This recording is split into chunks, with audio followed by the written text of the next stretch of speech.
Good morning students. हम 11th chapter 9th और 10th के लिए जो सैम है कार्य, ऊर्जा और शक्ति को पढ़ रहे थे। इसमें से हम कार्य जो है इसको पढ़ चुके हैं। कार्य में जो आंकिक प्रश्न जो है उनको भी हल कर चुके हैं। आज जो है वो हम पढ़ेंगे क्या, ऊर्जा या एनर्जी। देखिए, ऊर्जा या एनर्जी की बात करें तो हम अक्सर इस बात को कहते भी हैं कि कोई भी कार्य हमें करना है तो उस कार्य के लिए हमें किसकी आवश्यकता होती है, ऊर्जा। किसी भी कार्य को करने के लिए हमें किसकी आवश्यकता पड़ती है, ऊर्जा की। और बिना ऊर्जा के किसी कार्य को नहीं किया जा सकता। इसका मतलब दोनों जो है वो परस्पर क्या है, संबंधित है। ठीक है ना। इनकी चर्चा अपन ने पहले भी कर ली है। देखो, आज हम बात करते हैं ऊर्जा की। कुछ उदाहरण लेते हैं ताकि थोड़ा इसको आसानी से जो है वो हम समझ सकें। ऊर्जा को समझने के लिए कुछ उदाहरण लेते हैं ताकि ऊर्जा जो है उसको आसानी से समझा जा सके। मान लीजिए कि पहला उदाहरण में हमने लिया है कि, है ना, तेज गति से और बहता हुआ पानी, बहता हुआ क्या है, पानी। ठीक है। दूसरा एक और एग्जांपल लेते हैं जिसमें हमने लिया कि मान लीजिए कि तेज हवा है, तेज हवा चलती है। तो तेज हवा चलती है तो इसका मतलब इस तेज हवा को, तो तेज हवा चलती है तो उसको अपन कह सकते हैं कि मान लीजिए कि क्या आ रही है, आंधी आ रही है। ठीक है भाई। नेक्स्ट एक और एग्जांपल लेते हैं। तेज हवा चल रही है, तेज बहता हुआ पानी है, और एक और जो है हम एग्जांपल लेते हैं जिसके अंदर हवा जो है वो क्या कर रही है, हवा से और पवन चक्की चलती है। ठीक है। एक मान लीजिए कि हम एग्जांपल लेते हैं कि गाड़ी जो है, गाड़ी है ना, वो भी क्या कर रही है, चल रही है। ठीक है। चलती हुई गाड़ी कर लीजिए इसको, चलती हुई गाड़ी। इस एग्जांपल को अपन कर लेते हैं। मान लीजिए चलती हुई और गाड़ी। और एक एग्जांपल और ले लेते हैं। मान लीजिए कि किसी चीज या वस्तु को उठा करके किसी ऊंचाई के ऊपर रख दिया जाए, है ना। तो ऊंचाई पर रखी वस्तु, ठीक है। और एक और एग्जांपल अपन इसके अंदर लेते हैं कि मान लीजिए कि एक खिलौना है आपके पास, है ना। आपके पास एक क्या है, खिलौना है, और खिलौने में आप क्या भरते हैं, चाबी। ठीक है। खिलौने में आप क्या करते हैं, चाबी भरते हैं। देखिए, हम ऊर्जा को वो कुछ उदाहरणों के द्वारा समझने का प्रयास कर रहे हैं। देखिए, एक तेज गति से और या तेज गति से बहता हुआ पानी है। तो आप लोगों ने अक्सर देखा होगा कि जब तेज गति से बहता हुआ पानी आता है तो वो क्या करता है, अपने सामने जो भी वस्तु आती है उसको बहा कर ले जाता है। इसका मतलब पानी में क्या है, ताकत है। और ताकत का मतलब उसमें क्या है, ऊर्जा है। उसमें क्या है, ऊर्जा है। इसी तरह से जब आंधी आती है या तेज हवा आती है तो भी आपने देखा होगा कि आंधी और या तेज हवा के साथ में वस्तुएं जो होती हैं, धूल मिट्टी जो होती है, ये इधर उधर उड़ जाती हैं। हवा से ही पवन चक्की जो है वो घूम रही है। इसी तरह से चलती हुई गाड़ी जब किसी को टक्कर लगाती है तो उससे क्या होता है, चोट लग जाती है। इसका मतलब गाड़ी जो है उसके अंदर भी क्या है, क्या है, गाड़ी के अंदर ऊर्जा है। इसी तरह से हमने किसी वस्तु को मान लीजिए ऊंचाई पर रख दिया, किसी भी ऊंचाई के ऊपर रख दिया।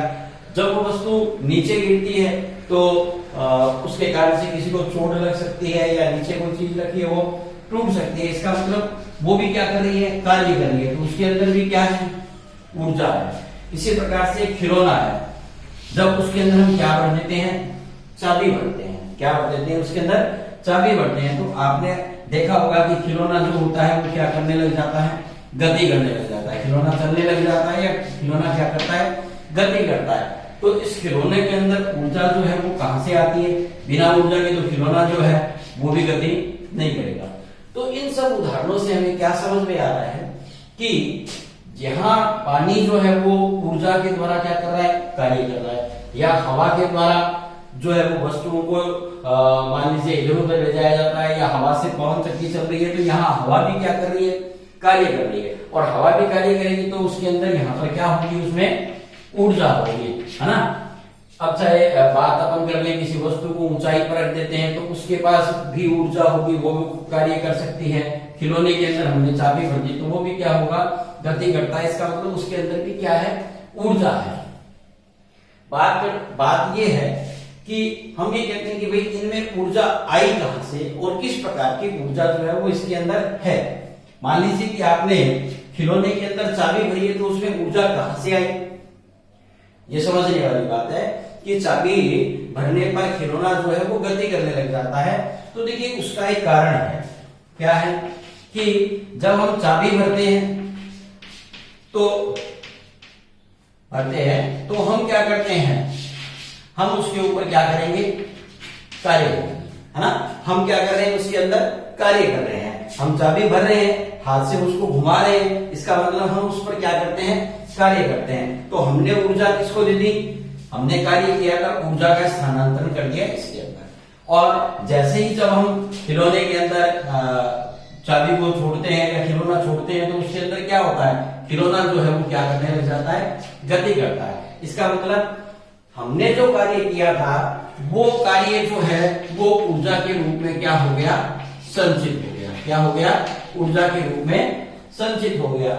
इसी तरह से हम बात करते हैं कि गाड़ी चल रही है तो उसके अंदर भी क्या है, ऊर्जा है। पहले इस एग्जांपल को क्लियर करते हैं कि आपने देखा है कि जब वस्तु को ऊंचाई पर रख दिया जाता है ना, तो कोई जमीन पर या फर्श पर कोई वस्तु रखी है, इसको हम उठा रहे हैं, ठीक है, तो हम क्या कर रहे हैं, इसको उठा करके किसी ऊंचाई पर ले जा रहे हैं। मान लीजिए कि ये वस्तु है और ये यहां पर रखी है, मान लीजिए किताब है और ये टेबल है मान लीजिए, तो हम क्या करेंगे, इस किताब को या वस्तु को उठा करके कहां रखते हैं, टेबल के ऊपर रखते हैं। तो हम क्या करते हैं, इस ऊंचाई तक उठाने के लिए क्या करेंगे, कार्य करेंगे। अब यहां कार्य कैसे करते हैं, तो यहां हम क्या करते हैं कि जो गुरुत्वाकर्षण बल या गुरुत्वीय बल जो होता है उसके विरुद्ध हम क्या करते हैं, कार्य करते हैं। और इसी कार्य के कारण से जो है वो इसके अंदर क्या आ जाती है, भाई ऊर्जा आ जाती है, या अपन कह सकते हैं ये कार्य जो होता है वो किसके अंदर बदल जाता है, ऊर्जा के अंदर, ठीक है ना। तो इस तरह से हम देख रहे हैं कि जो गतिशील वस्तु है, जैसे बहता हुआ जल है, हवा है या चलती हुई गाड़ी है, तो इसके अंदर क्या है, ऊर्जा है। तो ये कौन सी ऊर्जा होगी, जो गतिशील वस्तुएं हैं उनके अंदर तो हो जाती है कौन सी, गतिज ऊर्जा, ठीक है भाई, गतिज ऊर्जा। और दूसरा हम देखें कि कुछ जो स्थिर वस्तुएं हैं, है ना, या जिनकी स्थिति में परिवर्तन के कारण से और ऊर्जा उत्पन्न हो रही है, तो उनको अपन क्या बोलेंगे, स्थितिज ऊर्जा। कौन सी ऊर्जा बोलेंगे, स्थितिज ऊर्जा। तो सबसे पहले तो हमारे पास ये एक चीज सामने आई कि कोई भी वस्तु काम कर रही है, चाहे वो गतिशील हो चाहे वो स्थिर हो, ठीक है ना।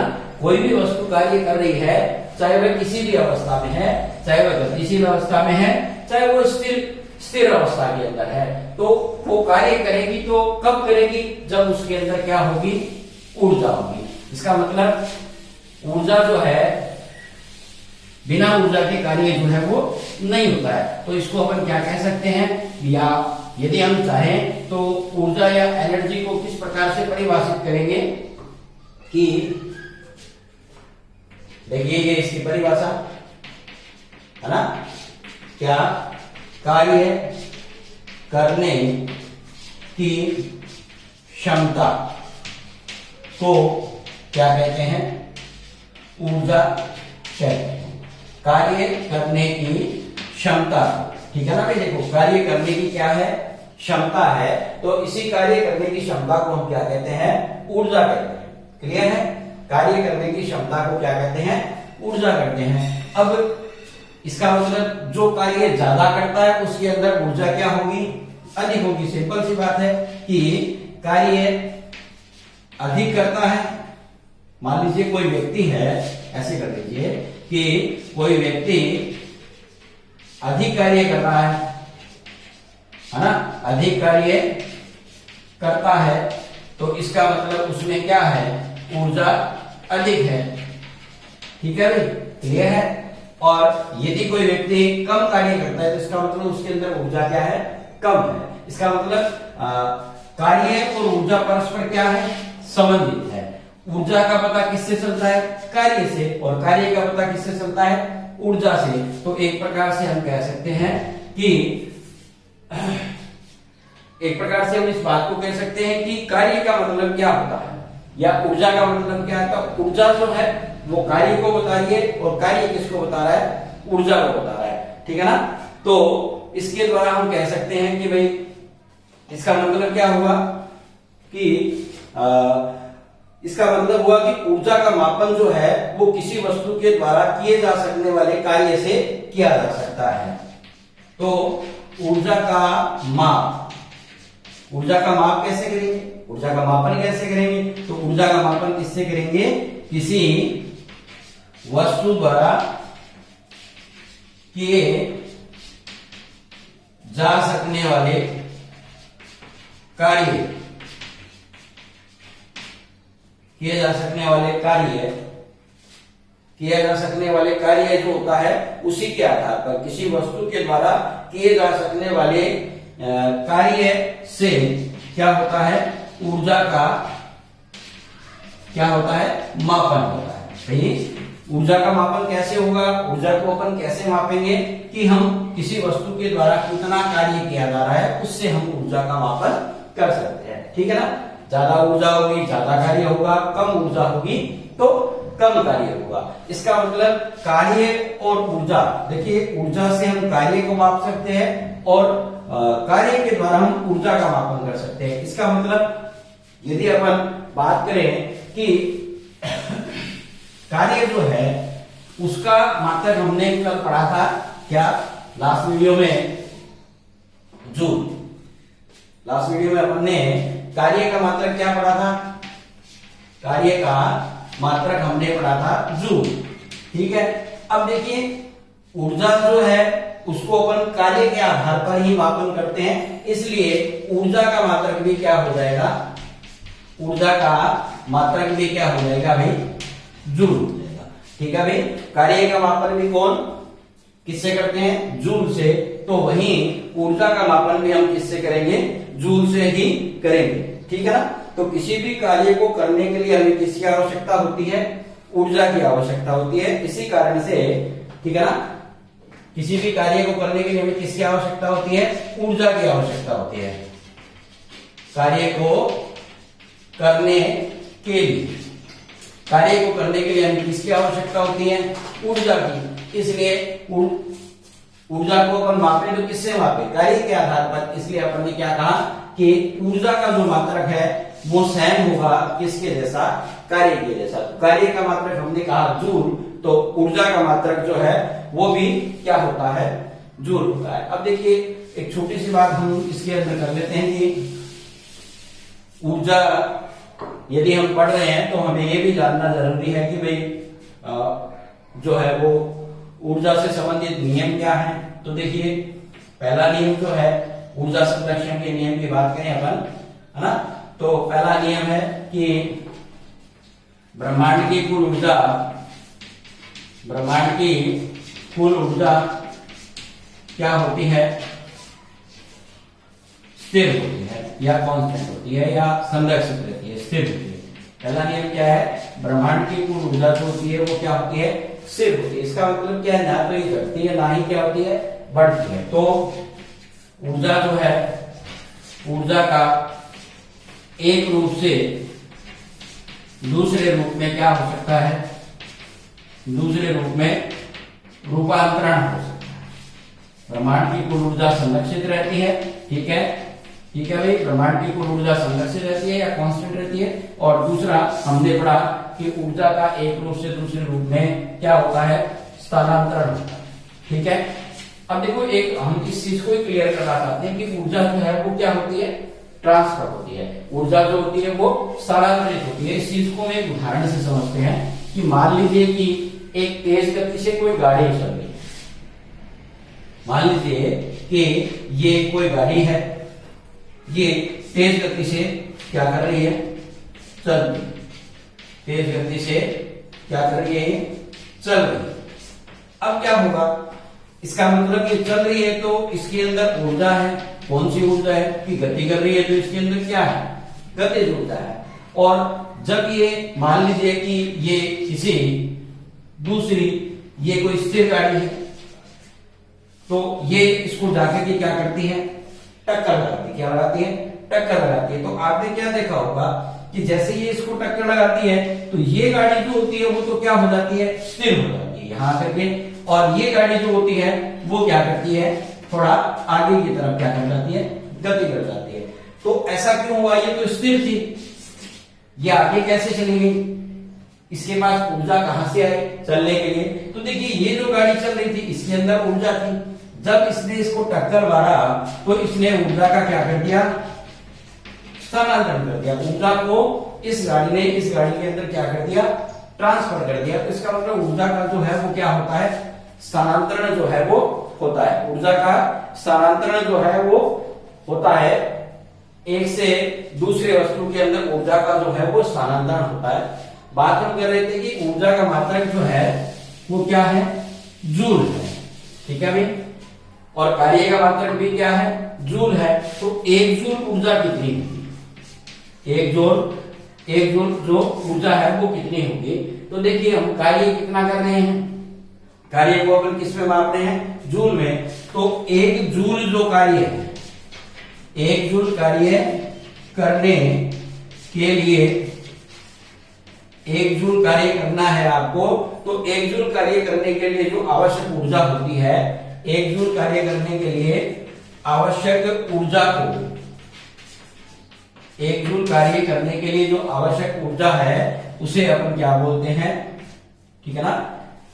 एक जूल कार्य करने के लिए आवश्यक ऊर्जा जो होती है वो क्या कहलाती है, एक जूल कहलाती है, ठीक है भाई। कार्य भी कितना करना है हमें, एक जूल कार्य करना है, और उसके लिए आवश्यक जो ऊर्जा होगी वो क्या होगी, एक जूल होगी। तो इस तरह से ऊर्जा क्या है, ऊर्जा का मात्रक क्या है, और ऊर्जा से संबंधित जो परिभाषा है, ऊर्जा का मापन कैसे किया जाता है, ऊर्जा का मापन इकाई क्या है, कार्य है। जितना कार्य होता है उसके हिसाब से हम ऊर्जा का मापन करते हैं। तो इस तरह से आगे बात करें अपन ऊर्जा की, कि ऊर्जा जो है उसके प्रकार क्या है, ऊर्जा के प्रकार। तो देखिए कुछ सामान्य रूप से हम ऊर्जा की बात करें, जिनमें पहली ऊर्जा जो है वो दे रखा है प्रकार में यांत्रिक ऊर्जा, ठीक है भाई। अब ये यांत्रिक ऊर्जा जो होती है वो क्या होती है, ठीक है ना। तो यांत्रिक ऊर्जा जो है वो किस कारण से होती है, तो यांत्रिक ऊर्जा वस्तु की गति के कारण हो सकती है या वस्तु की स्थिति के कारण से हो सकती है। तो वस्तु की गति या स्थिति विन्यास जो भी बोलते हैं, स्थिति के कारण, ठीक है ना, वस्तु की गति या स्थिति के कारण से, वस्तु की गति या स्थिति के कारण से जो भी ऊर्जा उत्पन्न होती है, गति या स्थिति या दोनों भी हो सकता है, ठीक है ना। वस्तु की गति है, स्थिति है, या दोनों जो है उसके कारण से, उसके कारण वस्तु में निहित ऊर्जा, वस्तु में निहित ऊर्जा, निहित का मतलब उसमें निहित ऊर्जा जो होती है उसे अपन क्या कहते हैं भाई, यांत्रिक ऊर्जा कहते हैं। क्या कहते हैं उसे, यांत्रिक ऊर्जा कहते हैं, ठीक है ना। तो देखिए यहाँ गति के कारण से भी हो रही है, तो गति के कारण से जो ऊर्जा होगी वो कौन सी होगी, गतिज ऊर्जा।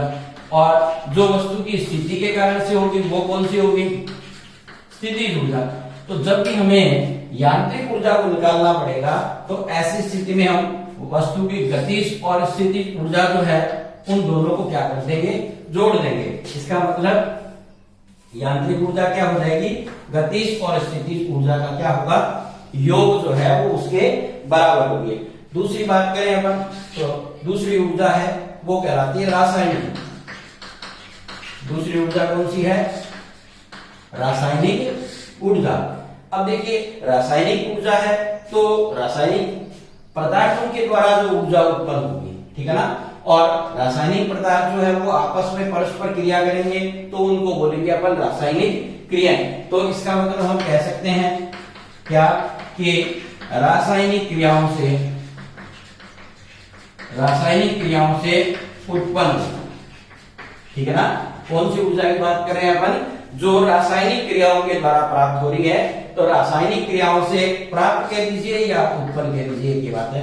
रासायनिक क्रियाओं से प्राप्त जो ऊर्जा होती है उसे अपन कौन सी ऊर्जा कहते हैं,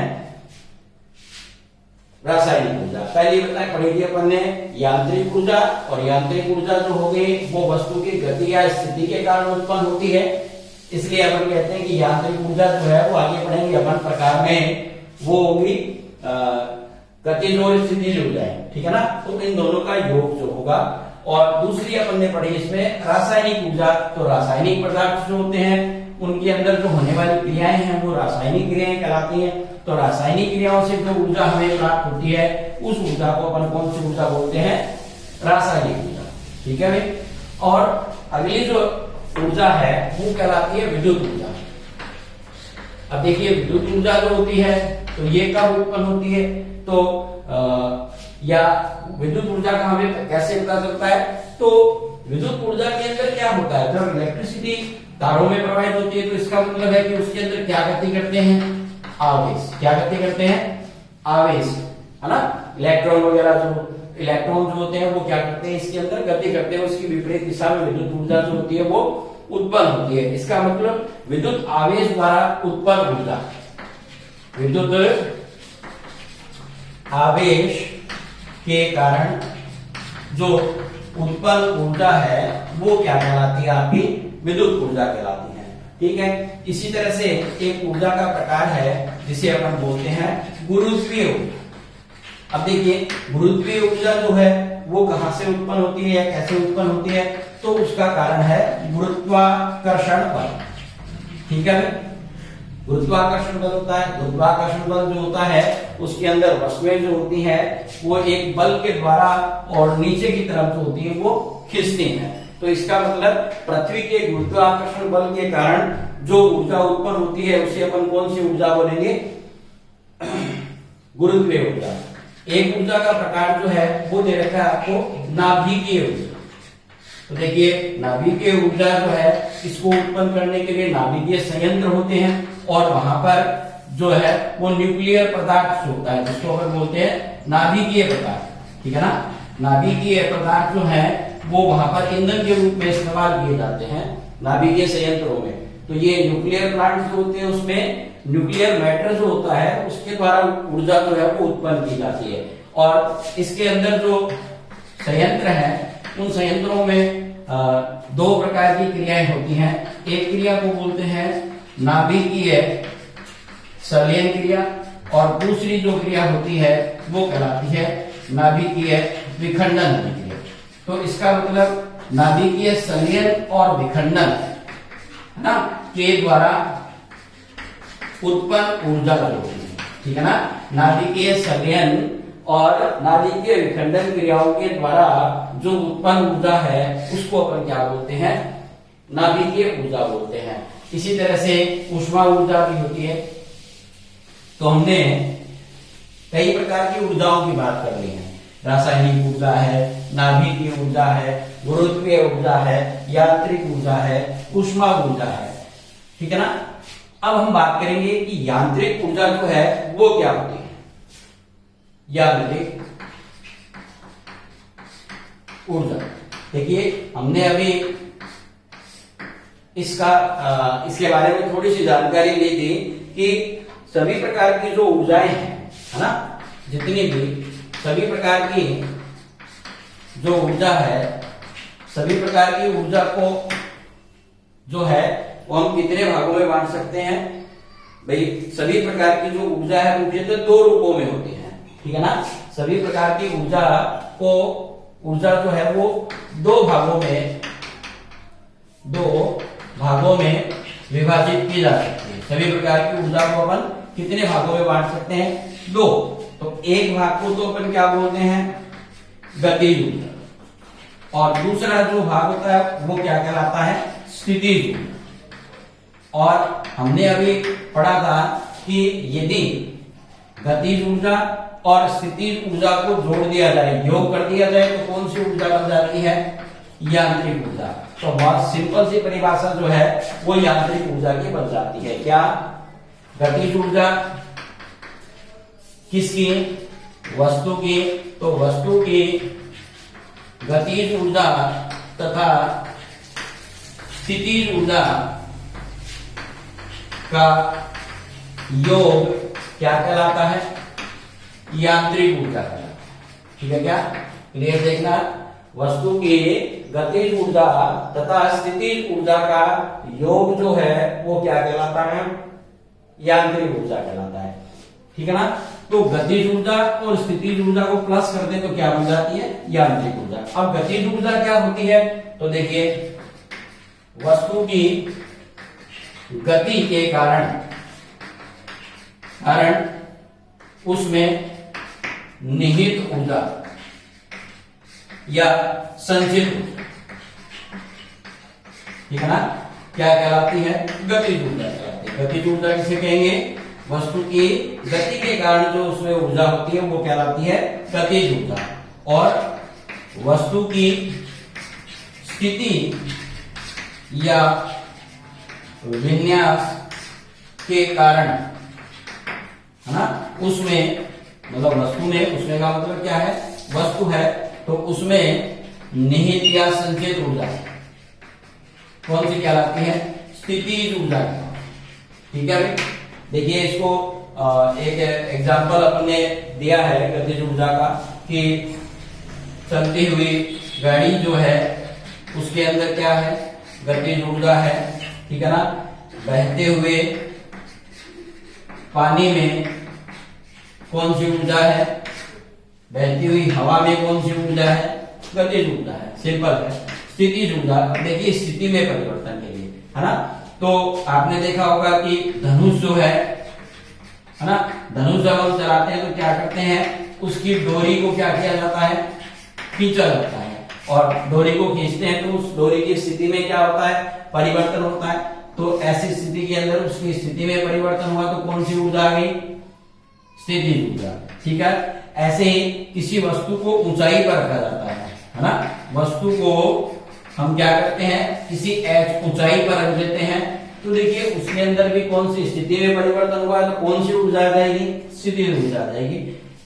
स्थितिज और गतिज ऊर्जा को जो है वो हम आगे इसी चैप्टर में जो है वो और बात करेंगे। ठीक है।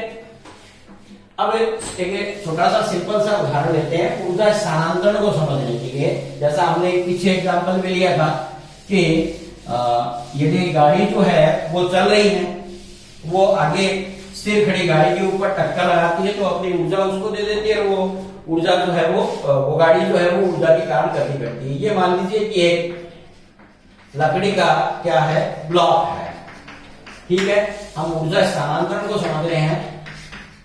स्थानांतरण को, इसका मतलब है कि यांत्रिक ऊर्जा जो है उसको भी यांत्रिक ऊर्जा को भी इसके माध्यम से समझ रहे हैं कि जब ऊर्जा स्थानांतरण होता है तो यांत्रिक ऊर्जा कैसे होती है। देखिए हम चाहते हैं कि भाई ये कील है, इस कील को क्या किया जाना है? इस लकड़ी के ब्लॉक में आपको क्या करना है? धक्का लगा करके या हथौड़े से ठोक करके इसे लकड़ी के ब्लॉक में डालना है। ठीक है। तो अब क्या करेंगे? सबसे पहले हम क्या करते हैं? हथौड़ा जो है हमारे पास, तो सबसे पहले आप क्या करेंगे? हथौड़ा जो है इसका क्या है? एक कोई द्रव्यमान, क्या है? इसका कोई द्रव्यमान है। मतलब हथौड़े के अंदर क्या होगा? इसका एक कोई वेट या भार होगा। तो इसके भार के कारण से, है ना, इसके अंदर से या इसके द्रव्यमान के कारण से इसमें कौन सी ऊर्जा होगी? तो इसके अंदर होगी स्थितिज ऊर्जा। कौन सी ऊर्जा होगी? स्थितिज ऊर्जा होगी। और यदि आप इस हथौड़े को क्या करते हैं? कील ठोकने के लिए उठाते हैं। ठीक है। तो उठाएंगे तो इसका मतलब आप इसकी स्थिति में क्या करेंगे? परिवर्तन करेंगे। तो इसका मतलब यहां पर क्या होगा? स्थितिज ऊर्जा जो है उसका मान और बढ़ जाएगा। क्यों भाई? पहले से इसके द्रव्यमान के कारण से इसके अंदर स्थितिज ऊर्जा थी। आप जब उसको उठाएंगे तो उठाने से क्या होगा? इसकी स्थितिज ऊर्जा के अंदर और वृद्धि हो जाएगी। और उसके बाद हम क्या करते हैं? जब इसे कील पर गिराते हैं, ठीक है। अब देखिए गिरा रहे हैं तो गिराने का मतलब हो गया कि हथौड़ा क्या करेगा, गति करेगा, और गति करेगा तो इसका मतलब इसमें कौन सी ऊर्जा आ जाएगी, गतिज ऊर्जा आ जाएगी। ठीक है ना, अभी पहले स्थितिज ऊर्जा थी, लेकिन अब जैसे ये गति करेगा तो गति के कारण इसमें कौन सी ऊर्जा आ जाएगी, गतिज ऊर्जा। और जब ये कील पर गिरता है ना, गिरता है तो हथौड़ा रुक जाएगा, तो क्या होगा, यही गतिज ऊर्जा जो होती है ना, ये गतिज ऊर्जा स्थानांतरित हो जाती है किसके ऊपर, स्थानांतरित हो जाती है किसमें, कील पर। किसके अंदर चली गई ये ऊर्जा, कील में चली गई, और इसी कारण से ये कील जो होता है वो किसके अंदर चला जाता है, इस ब्लॉक के अंदर चला जाता है। तो यहां पर देखिए क्या हो रहा है, ऊर्जा जो है उसका आपस में परिवर्तन हो रहा है। तो इस कील को ठोकने के लिए कितनी ऊर्जा की आवश्यकता हुई, तो यहाँ पर यदि अपन कुल ऊर्जा को कैलकुलेट करेंगे, निकालेंगे, तो वो क्या होगी, गतिज ऊर्जा और स्थितिज ऊर्जा के योग के बराबर होगी। इसका मतलब यांत्रिक ऊर्जा जो है वो क्या होती है भाई, गतिज ऊर्जा और स्थितिज ऊर्जा का योग होती है। ऊर्जा क्या है, एक रूप से या ऊर्जा का जो है वो स्थानांतरण होता है। ठीक है, तो कल जो है हम इसके ऊर्जा के जो प्रकार हैं उनसे संबंधित बात करेंगे।